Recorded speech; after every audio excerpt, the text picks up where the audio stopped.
جیسا تو نے مجھے گمراہ کیا ہے میں بھی ضرور ان کی طاق میں تیری سیدھی راہ پہ بیٹھوں گا، پھر ان کے پاس، ان کے آگے، ان کے پیچھے، ان کے دائیں اور ان کے بائیں سے آؤں گا، اور تو اکثر کو ان میں سے شکر گزار نہیں پائے گا۔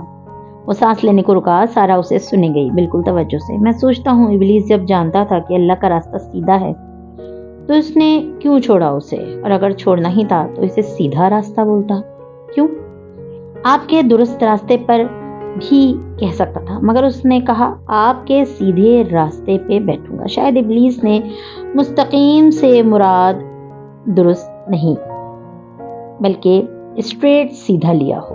سیدھے راستے کا مسئلہ یہ ہوتا ہے کہ اس نے ذرا سا تیرچھا چلو تو شروع میں تو بس سیدھی لائن سے ذرا سا فاصلہ پیدا کر لیتا ہے انسان، لیکن جیسے جیسے آگے بڑھتے جاؤ آپ سیدھی لائن سے مزید دور ہٹتے جاتے ہیں۔ 90 ڈگری کی لکیر سے 1 ڈگری ہٹو تو آگے جا کر آپ سیدھی لائن سے بہت دور نکل جاتے ہیں، پھر آپ کو صراط مستقیم والی منزل نہیں ملتی۔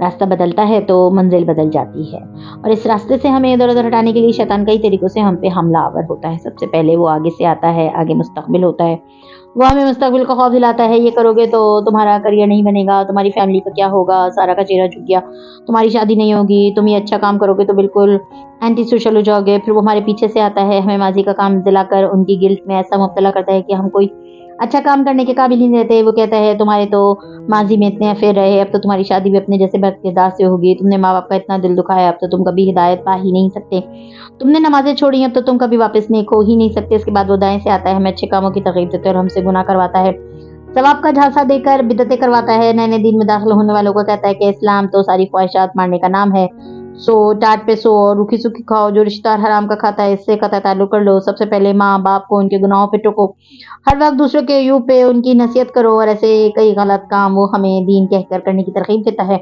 ان تینوں راستوں کے بعد وہ آتا ہے بائیں سے۔ ہم سمجھتے ہیں کہ وہ صرف آتا ہی بائیں سے، مگر شیطان کا یہ آخری راستہ ہوتا ہے، وہ ہمیں برے کاموں کی ترغیب دیتا ہے، جھوٹ، چوری، قتل، فحش کام، یہ سب وہ آخر میں کرواتا ہے۔ جب اس کو ہمارے بگڑنے میں کوئی شک نہیں رہ جاتا وہ ان کاموں سے شروع بھی نہیں کرتا۔ آدم علیہ السلام اور بی بی حوا کے پاس بھی وہ آگے سے آیا تھا، ان کو مستقبل کا ایک دل فریب خواب دکھایا تھا۔ سو شیطان والے کام صرف غلط کام نہیں ہوتے بلکہ مستقبل کا خوف، ماضی کا غم اور نیکی میں انتہا پسندی بھی شدید کا جھانسا ہوتی ہے۔ تو پھر قصور ہمارا ہوا یا پھر شیطان کا؟ وہ گہری سانس لے کر بولی تھی۔ وہ ہلکا سا مسکرایا۔ شیطان تو صرف کہتا ہے، کرتے تو ہم خود ہیں۔ ہم سب آپ کو کہتے رہے، گواہی دے، آپ نے نہیں مانی بات۔ انسان اپنے آپ کو خوب جاننے والا ہوتا ہے، لیکن اس سب کا یہ مطلب نہیں تھا کہ شیطان کے آگے ہم بے بس ہیں۔ کیا آپ نے نوٹ نہیں کیا کہ شیطان نے 4 سمتوں کا ذکر کیا ہے، آگے پیچھے دائیں بائیں، مگر 2 راستے اس نے کھلے چھوڑ دیے، اوپر اور نیچے کا راستہ۔ اس نے انگلی سے آسمان کی طرف اشارہ کیا، اوپر ہے دعا کا راستہ اور نیچے اس نے نیچے کی جانب انگلی موڑی، نیچے ہے سجدے کا راستہ۔ وہ ان 2 راستوں پہ نہیں بیٹھ سکتا۔ جانتی ہیں اس نے اپنے 4 راستے کہہ کر کیا کہا اللہ سے؟ اس نے کہا آپ انسانوں کی اکثریت کو شکر گزار نہیں پائیں گے۔ تو سارا خلا نہ سارے مسئلوں کا حل ہے شکر، اور شکر کہتے ہیں قدردانی کو۔ جو کشتی میں بچے رہنے کی عافیت کی قدر کرتا ہے اسے ڈوبنے کا خوف نہیں ہوتا۔ جو گمراہی کے بعد ہدایت پا لینے کی قدر کرتا ہے اور زیادہ سے زیادہ نیکی کرنے کی کوشش میں لگا رہتا ہے، ماضی کے گناہ اس کو غمزدہ نہیں کرتے۔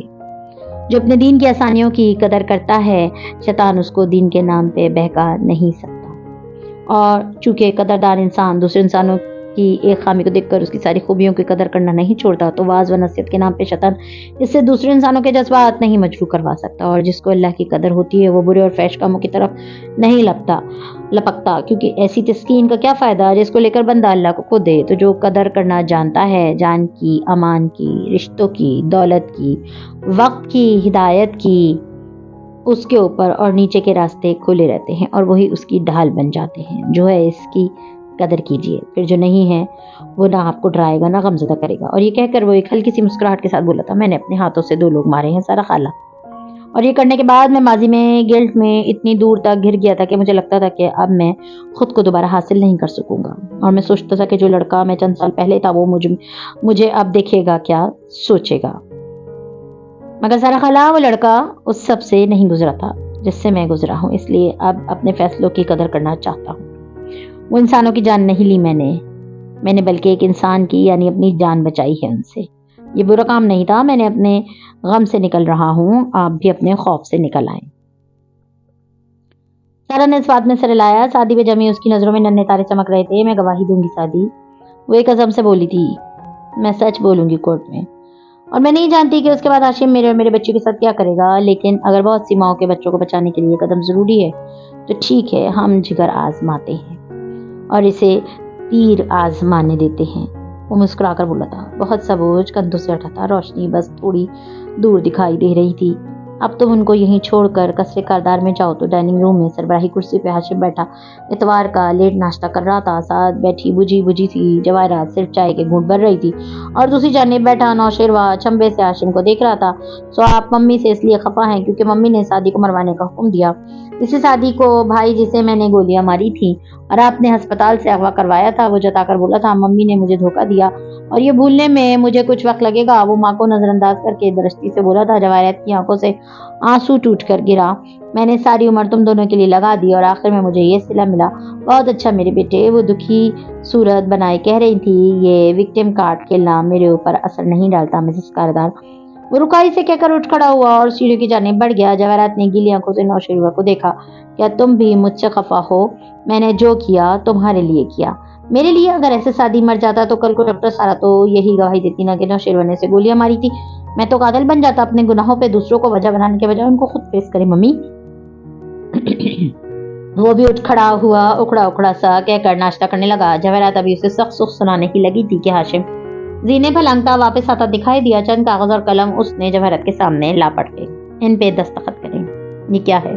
وہ حیران ہوئی. آپ کمپنی میں اپنے شیئرز میرے نام منتقل کر رہی ہیں, آپ بورڈ آف ڈائریکٹر سے استعفیٰ دے رہی ہیں, اور آپ اپنے بینک اکاؤنٹس میں مجھے جوائنٹ ہولڈر بنا رہی ہیں. آج کے بعد آپ آفس نہیں آئیں گی, نہ ہی میری اجازت کے بغیر ایک دھیلا بھی خرچ کر سکیں گی. اپنی تمام جائیداد کا پاور آف اٹرنی آپ میرے نام منتقل کر رہی ہیں. وہ ایک ایک کاغذ کی تفصیل بتاتا گیا. جواہرات کا چہرہ سرخ ہوا, آنکھوں میں غصہ در آیا, آنسو وغیرہ سب عنقا ہو گئے. تم میرے ساتھ یہ کیسے کر سکتے ہو؟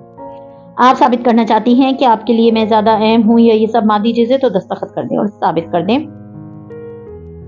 ہاشم اب کے ذرا دھیمے لہجے میں بولا تھا.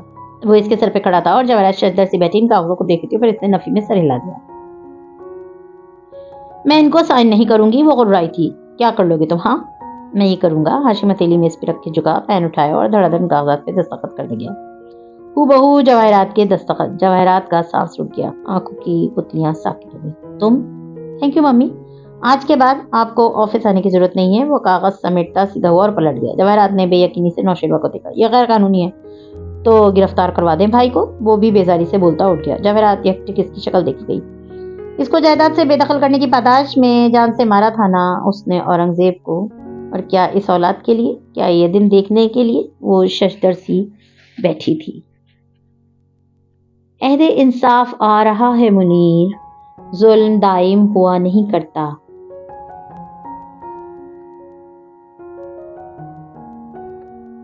اس دوپہر گرمی کا زور گویا ٹوٹ سا گیا تھا. صبح پھر بارش ہوئی تھی اور موسم ٹھنڈا مگر حبس آلود ہو گیا تھا.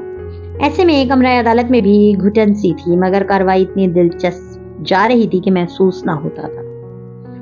زمر کچہرے میں کھڑی سارا سے سوال پوچھ رہی تھی اور فارس پچھلی نشستوں پہ ٹانگ جمائے بیٹھا تھا. کبھی وہ سارا کو دیکھتا, کبھی اپنے قریب مگر دوسرے کالم میں بیٹھے الیاس فاطمی کو. آج دو اہم پیش گواہ ہوئے تھے اور فارس غازی کافی مطمئن نظر آتا تھا.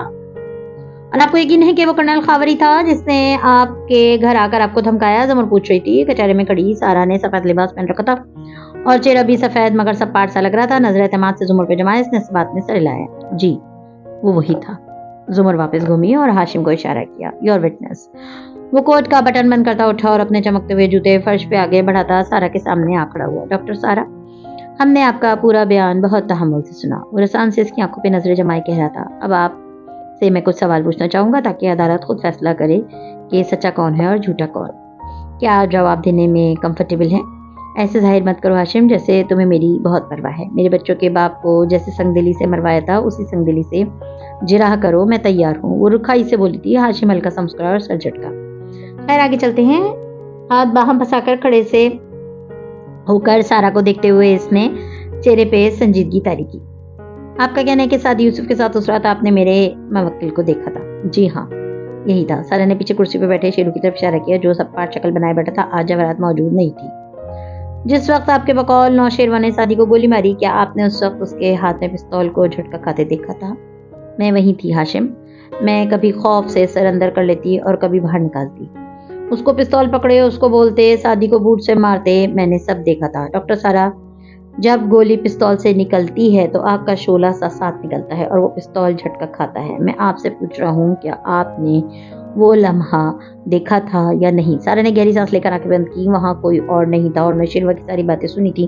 میں نے وہی تھا، سعدی کا حملہ آور۔ اور ڈاکٹر سارا، آپ نے وہ لمحہ دیکھا تھا یا نہیں؟ ہاں یا نہ؟ وہ درستی سے اونچا بولا تھا۔ زمر نے بے اختیار لب کاٹے تھے۔ نہیں۔ سارا کی آواز دھیمی ہوئی۔ اوکے، بات ختم۔ آپ نے نوشیروان کو گولی چلاتے نہیں دیکھا تھا۔ وہ سر ہلا کر کہہ رہا تھا، ڈاکٹر سارا، آپ بائی پروفیشن ایک اہم پروجیکٹ کی ہیڈ ہے، ایک حساس درے کی سائنسدان ہیں۔ آپ کی انگلیوں کی چند کلکس کی مار ہے ڈرون پروگرام۔ آپ تو راکٹ سائنٹسٹ ہیں۔ آپ جیسی عورت کیوں اتنے ماں خاموش رہی؟ وہ حیرانی سے کہہ رہا تھا، کیونکہ آپ اور آپ کا خاندان مجھ سے زیادہ طاقتور اور بااثر ہے، اور چونکہ آپ کے دست دراز نے مجھے میرے گھر میں گھس کر ہراس کیا تھا، اس لیے میں خوفزدہ ہو گئی تھی۔ اچھا، اب آپ خوفزدہ کیوں نہیں ہیں؟ سارا ہلکا سا مسکرائی۔ اب بھی ہوں، بہت زیادہ۔ اگر کیس کا فیصلہ سعدی کے حق میں نہ ہوا تو تم ہمارے ساتھ کیا کرو گے، میں سوچنا بھی نہیں چاہتی، لیکن اب میں ڈر ڈر کے بھی تھک چکی ہوں، اس لیے میں تمہیں اور تمہارے بھائی کو ان کے منطقی انجام تک پہنچانا چاہتی ہوں۔ وہ اس کی بات مکمل ہونے کا انتظار کیے بغیر کہنے لگا، کیا یہ سچ ہے کہ آپ اپنے شوہر کی مبینہ طور پہ خودکشی کے بعد ڈاکٹر مہرین وقار سے سائیکیٹرک سیشن لیتی رہی ہیں؟ Damn it! زمر نے سر جھکا کر پیشانی مسلی تھی۔ سعدی نے پریشانی سے اسے دیکھا، مگر اب وہ کچھ نہیں کر سکتی تھی۔ کبھی کبھار، جی ہاں، میں بیوہ ہوئی تھی، میری جاب تھی، بچے چھوٹے تھے اور مہرین میری فرینڈ ہے۔ سارا حیران ہوئی تھی۔ کیا یہ بھی سچ ہے کہ ڈاکٹر مہرین نے آپ کو چند اینٹی ڈپریسنٹس پرسکرائب کیے تھے جو آپ باقاعدگی سے لیتی ہیں؟ آج کل کون سا پروجیکٹ ڈاکٹر، ڈائریکٹر، سائنسدان یا کون سی کریئر وومن ہے جو اینٹی ڈپریسنٹ نہیں کھاتی؟ آپ اینٹی ڈپریسنٹ لیتی ہیں یا نہیں لیتی؟ ہاں ٹھیک ہے، میں لیتی ہوں، مگر اور اینٹی ڈپریسنٹ کے سائیڈ ایفیکٹس میں پیرونیا، بلوری ویژن، یہ سب شامل ہوتا ہے۔ اس رات بھی آپ کے جسم کے اندر اینٹی ڈپریسنٹ کا مادہ گلا ہوا تھا۔ نوشیروان کو گولی چلاتے آپ نے نہیں دیکھا، پھر بھی آپ مصر ہیں کہ وہی مجرم ہے۔ ایک عورت جس کی ذہنی حالت اور بصارت مکمل طور پر درست نہیں ہے، وہ رات کے اندھیرے میں، جبکہ اس کالونی میں بجلی بھی نہیں تھی۔ ڈاکٹر سارا کا کسی کو دیکھ کر پہچان لینا انتہائی احمقانہ بات لگتی ہے، یور آنر۔ وہ اب جج صاحب سے مخاطب تھا۔ زمر ایک دم کھڑی ہوئی۔ ہاشم، آپ کیسے پتا؟ کیا؟ ہاشم اس کی طرف گھما۔ یہ کہ اس کالونی میں اس وقت بجلی نہیں تھی، کیونکہ جب سعدی کو وہاں سے اٹھایا گیا تب تو بجلی آ گئی تھی اور اس کالونی کے تمام گھر زیر تعمیر تھے۔ آس پاس کی کئی گلیاں زیر تعمیر اور ویران تھیں، وہاں کوئی تو تھا نہیں۔ تو آپ کو کس نے بتایا کہ وہاں اس وقت بجلی نہیں تھی؟ نوشیروان نے چوک کر زمر کو دیکھا تھا۔ البتہ ہاشم کے اطمینان میں فرق نہیں پڑتا۔ سعدی یوسف نے اپنے بیان میں کہا تھا کہ شاید۔ میں نے اپنے بیان میں ایسا کچھ نہیں کہا، وہ بلند آواز میں بولا تھا۔ بجلی والی بات ہاشم کہیں مینشن ہی نہیں ہوئی، تو آپ کو کیسے معلوم ہوا؟ بدو بدو کہہ رہی تھی۔ ہاشم نے ہلکا سا ہنس کر سر جھٹکا۔ میں اپنا ہوم ورک مکمل کرتا ہوں مسز زمر، مجھے معلوم ہے کہ وہاں اس وقت بجلی نہیں تھی جب نیاز بیگ نے سعدی یوسف پر حملہ کیا۔ تمہارے بھائی نے بتایا ہے تمہیں؟ ہاشم، مان لو۔ سارا حقارت سے اسے دیکھتے ہوئے بولی تھی۔ جج صاحب کو اپنا ہتھوڑا بجانا پڑا۔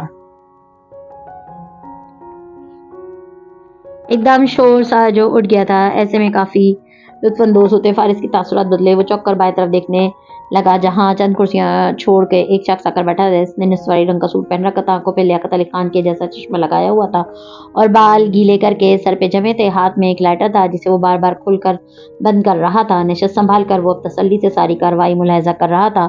فارس فوراً اپنے فون پہ چکا۔ یہ آدمی کون ہے؟ لکھ کر احمد کو بھیجا۔ ہاشم کی نشست کے قریب بیٹھے احمد کی جیب تھر تھرائی تو اس نے فون نکالا اور ذرا سا ترچھا ہو کر میسج دیکھا، پھر آہستہ سے گردن موڑی اور پھر نشست کو اٹھا کر اپنے سامنے رکھا۔ ایک بھرپور نگاہ نوارت پہ بھی ڈالی۔ کوئی رپورٹر ہو شاید، اس کی تصویر لے کر بھیجو، میں پتہ کرواتا ہوں۔ رپورٹر نہیں ہے، رپورٹرز تو اس جانب بیٹھے ہیں، راجر باس۔ احمد نے چند منٹ بعد اسے اپنی ایک سیلفی بھیجی جو اس نے ابھی اتاری تھی۔ پیچھے وہی شخص نظر آ رہا تھا۔ فارس نے وہ تصویر ایک نمبر پہ سینڈ کی اور ساتھ لکھا، یہ شخص کون ہے؟ اس کی تصویر فیشل ریکگنیشن میں ڈالو اور اس سے منسلک کوئی پاسپورٹ یا شناختی کارڈ ملے تو مجھے بھیجو۔ ساتھ میں وہ گاہے بگاہے اس شخص پہ بھی ایک الجھی ہوئی نظر ڈال لیتا تھا۔ کون ہو سکتا تھا یہ؟ شاید وہ پاسپورٹ اور میموری کارڈ۔ وہ بار بار کچھ سوچتا، پھر نفی میں سر ہلاتا، پھر بمشکل اس نے دھیان سامنے جاری کارروائی کی جانب مبذول کیا اپنے آپ کو۔ سارا اب اتر آئی تھی اور الیاس فاطمی کچہرے میں کھڑا تھا، گردن کو اکڑا کر سیدھا اٹھائے وہ رعونت سے زمر کو دیکھ رہا تھا جو کاغذات کا پلندہ لیے اس کے سامنے جا کھڑی ہوئی تھی۔ فاطمی صاحب، ہاشم کاردار سے آپ کا کیا تعلق ہے؟ پیچھے کرسی پہ بیٹھا ہاشم تھوڑی تلے ہاتھ رکھے اب دلچسپی اور غور سے جاری مکالمہ دیکھ رہا تھا۔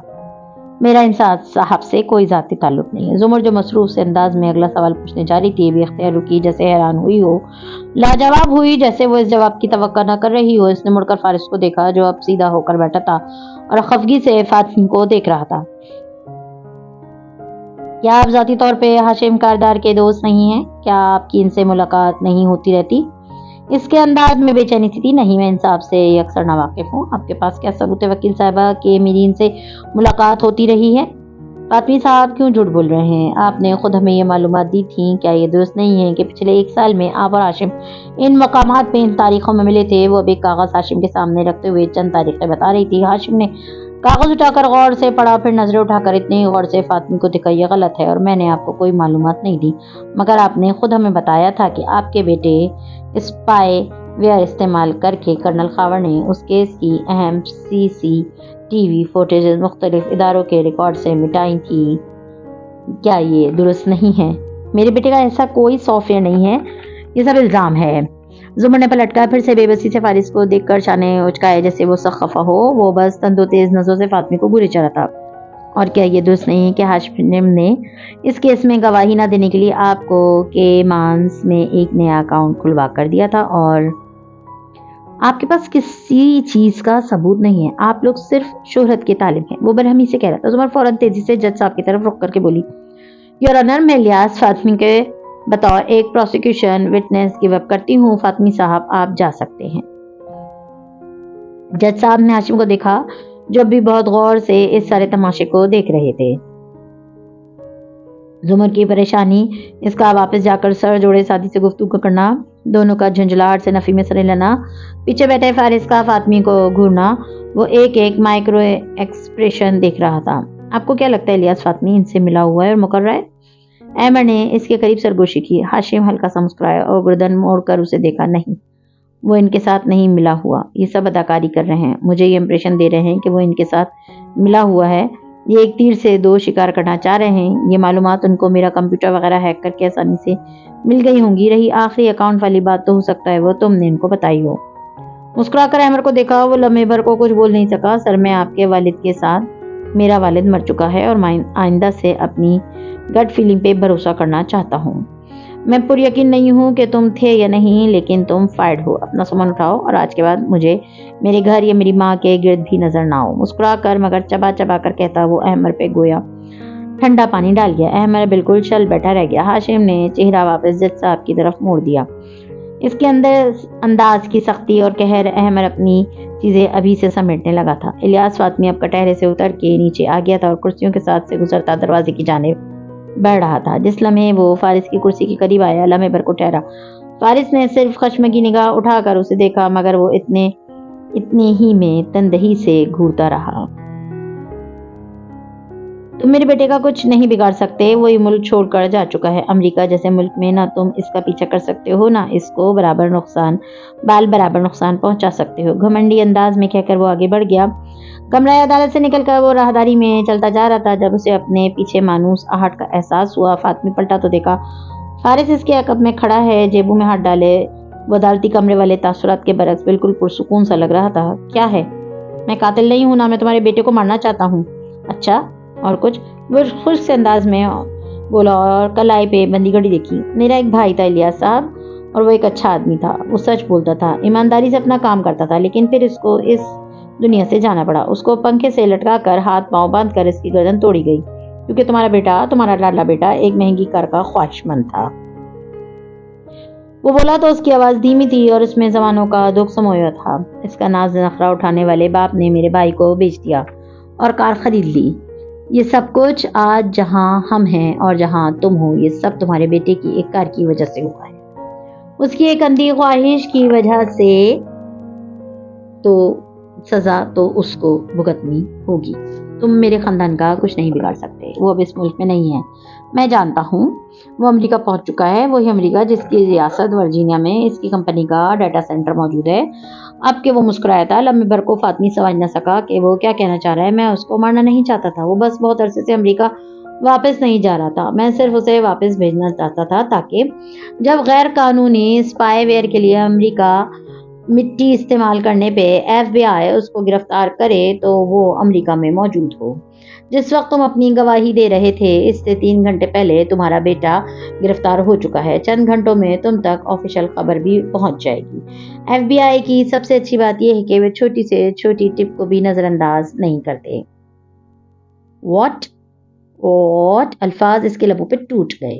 وہ بالکل سنسا فارس غازی کا چہرہ دیکھ رہا تھا۔ فارس 2 قدم آگے آیا، ہمدردی اور تعصب سے فاطمی کے شانے کی گردن جھاڑی، پھر اس کی ٹائی کی نوٹ ذرا کسی نادیدہ سلوٹ ہاتھ پھیر کر دور کی اور اسی ملال سے کہنے لگا، وہ تمہارا اکلوتا بیٹا ہے اور فیڈرک کورٹ میں اس پہ ایک طویل مقدمہ چلنے والا ہے۔ اس کا مسلمان ہونا اس کے لیے نقصان دہ ثابت ہوگا۔ اب تمہیں وہاں جانا ہوگا، یہاں سے استعفیٰ دے کر، اور وہ ساری دولت جو تم نے میرے بھائی کو بیچ کر بنائی تھی۔ الیاس فاطمی، اب تم اس کی ایک پائی جوڑ کر امریکہ کے مہنگے وکیلوں کی فیسیں بھرنے میں لگے رہو گے، اور اس کے بعد بھی اس کے رہا ہو جانے کی امید کم ہوگی۔ سو اب تم اپنے آفس جاؤ اور وہ کرو جو میں نے کہا تھا۔ اس کے کان کے قریب چہرے لے جا کر وہ دھیرے سے بولا، اپنا استعفیٰ لکھو۔ الیاس فاطمی، مجھے تمہارا استعفیٰ چاہیے۔ تم جھوٹ بول رہے ہو، بکواس کر رہے ہو، ایسا کبھی نہیں ہوگا۔ اس کا سکتا ٹوٹا تھا، وہ غصے سے اس پہ غرایا تھا اور پھر موبائل نکالتا تیزی سے آگے بڑھ گیا، اور وہ پریشانی سے کسی کو کال ملا رہا تھا۔ اس کی رنگت بدل رہی تھی اور وہ بار بار بے یقینی سے نفی میں سر ہلاتا تھا۔ پسینے کے ننھے قطرے اس کی پیشانی پہ بکھرے تھے اور فارس غازی سینے پہ بازو لپیٹے ملال سے اسے جاتا ہی دیکھ رہا تھا۔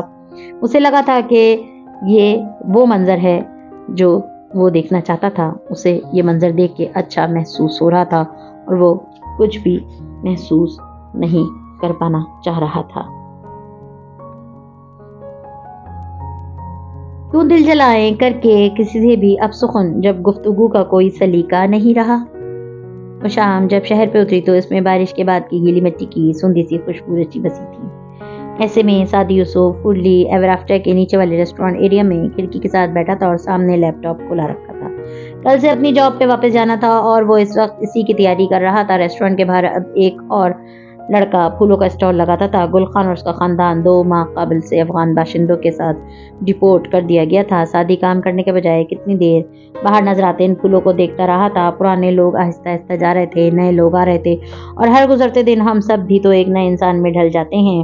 وہ انسان جس کو بعض دفعہ پہچاننا بھی مشکل ہو جاتا ہے، ایسا انسان جس کے بارے میں ہمیشہ سوچا جاتا تھا کہ ہم تو یہ نہیں بنیں گے، مگر قسمت کے آگے سب بے بس تھے۔ اب نہیں کرنا۔ سعدی نے نفی میں سر ہلا کر خود کو ٹوکا، پھر کام کی طرف توجہ مبذول کرنی چاہیے، مگر فون بجنے لگا۔ اس نے اٹھا کے دیکھا، ایک نیوز چینل کے رپورٹ کی طرف سے پیغام آیا تھا کہ 8 بجے والے شو میں اس کو لائیو لائن پہ لیں گے۔ اسے عدالت میں کیس کی پیروی کرنے کا کوئی فائدہ ہے بھی نہیں، اس موضوع پہ بات کرنی ہوگی۔ چھوٹے گھنگریالے بالوں والے لڑکا اداسی سے اس پیغام کو دیکھے گیا۔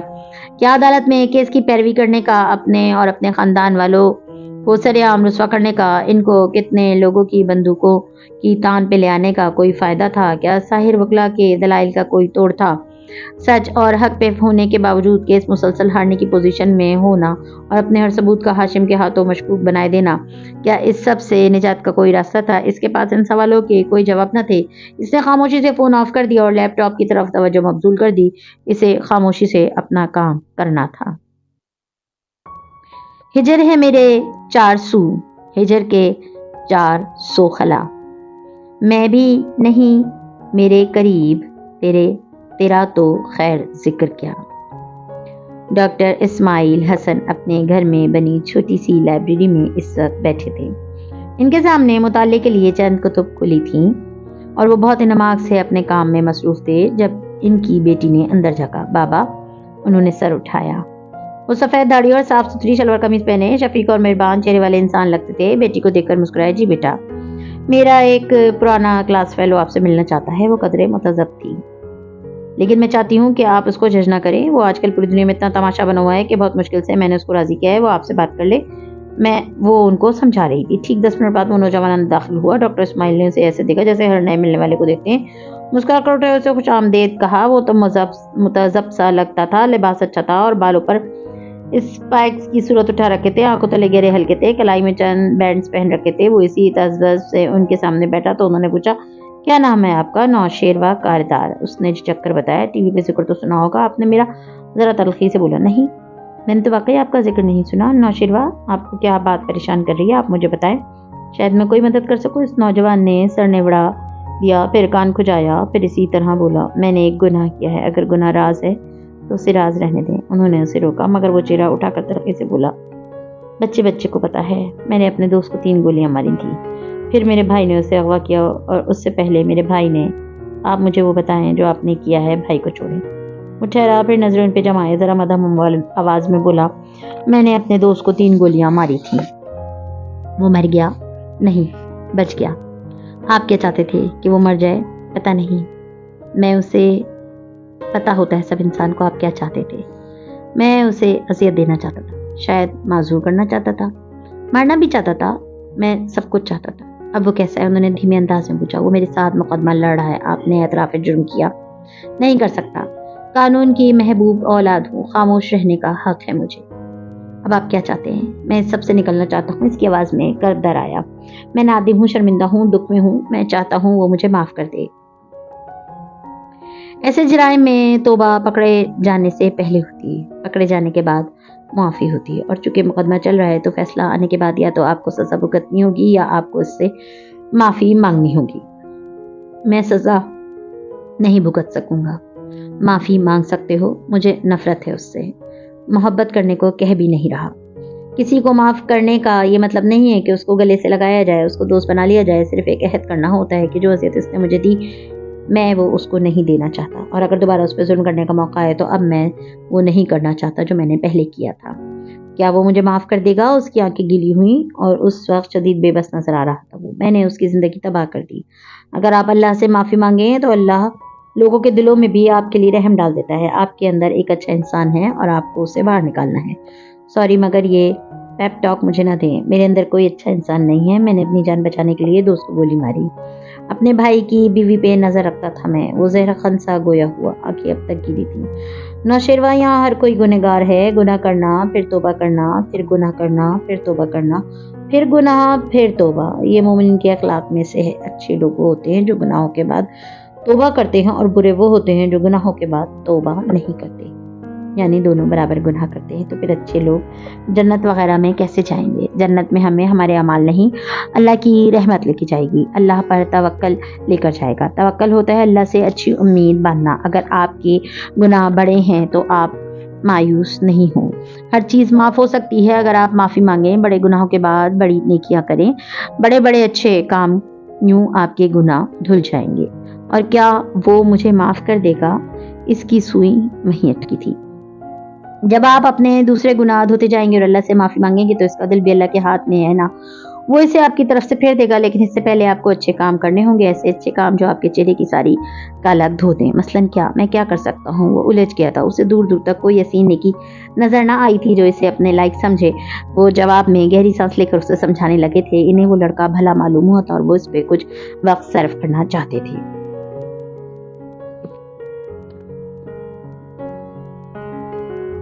اس صبح ہاشم اپنے آفس میں بیٹھا تھا، کرسی پہ پیچھے کٹیک لگائے وہ چھت کو دیکھتے ہوئے کچھ سوچ رہا تھا۔ فون پہ الیاس فاطمی کے لاتعداد پیغام اور کالز کو وہ مکمل طور پہ نظر انداز کیے ہوئے تھا۔ وہ اس شخص سے کسی بھی قسم کا تعلق فی الحال افورڈ نہیں کر سکتا تھا۔ سر رئیس نے اندر جا کہا۔ ہاشم چونک کر سیدھا ہوا، پھر اسے بلایا۔ عدالتی سماعت کا وقت ہونے والا ہے، لیکن اگر آپ کے پاس چند منٹ ہوں تو۔ وہ ایک موبائل ہاتھ میں لیے اندر آیا۔ آپ نے کہا تھا کہ میں آپ کو مس آبدار کا موبائل چاہیے، وہ لا کر دوں؟ ان کے ایک ملازم نے یہ کام کر دیا ہے، ہو بہو اس جیسا موبائل ریپلیس کر دیا ہے، مگر وہ ڈیڈ ہے اور یہ میں آپ کے لیے لے آیا تھا، پاس ورڈ نہیں لگا ہوا ہے۔ اس نے موبائل ادب سے اس کے سامنے رکھا۔ ہاشم نے ہاتھ جھلا کر اس کو واپس جانے کو کہا اور پھر موبائل اٹھا لیا، اسے الٹ پلٹ کر دیکھا، پھر اسکرین روشن کی۔ واٹس ایپ سامنے ہی تھا۔ اس نے چیٹس کو لی، فہرست میں اوپر ایک نام جگمگا رہا تھا، فارس قاضی۔ اس نے انگوٹھا اس نام پہ دبایا، سامنے ایک طویل گفتگو کھل گئی۔ جس میں نیچے نیچے آبی کے انگنت پیغامات تھے جن کا اس نے جواب نہیں دیا تھا۔ وہ گفتگو اوپر کرتا گیا، اس کے جبڑے کی رگیں کھنچتی گئیں، پیشانی کی سلوٹیں بڑھتی گئیں، سانس کی رفتار تیز ہو گئی۔ قریباً گھنٹے بھر بعد وہ کمرے عدالت میں داخل ہوا تو اس قدم من من بھر کے ہو رہے تھے، کسی خواب کی سی کیفیت کے ڈگ اٹھاتا آگے بڑھ رہا تھا۔ استخاصہ کی کرسیوں پہ اسے ان کا سارا خاندان نظر آیا، سعدی، زمر اور فارس کے ساتھ انہیں اسامہ کے علاوہ نظر بھی بیٹھی دکھائی دی تھیں، آبدار بھی ان کے قریب موجود تھی۔ اس نے اپنی طرف کی کرسیوں پہ نگاہ دوڑائی، نوشیروان اور جواہرات وہاں خاموش بیٹھے تھے۔ وہ بھاری قدم اٹھاتا اپنی نشست کی طرف بڑھ گیا۔ عدالتی کارروائی شروع ہونے میں چند منٹ رہتے تھے، وکلاء اپنی فائلوں کو پڑھ رہے تھے، کورٹ رپورٹر ٹائپنگ کے لیے تیار ہو رہا تھا، صحافی حضرات فون پہ لگے تھے۔ ایسے میں وہ تمام لوگ اس بات سے ناواقف تھے کہ کمرہ عدالت میں موجود ایک شخص بہت جلد اسی کرسی میں موجود ایک دوسرے شخص کا قتل کرنے جا رہا ہے۔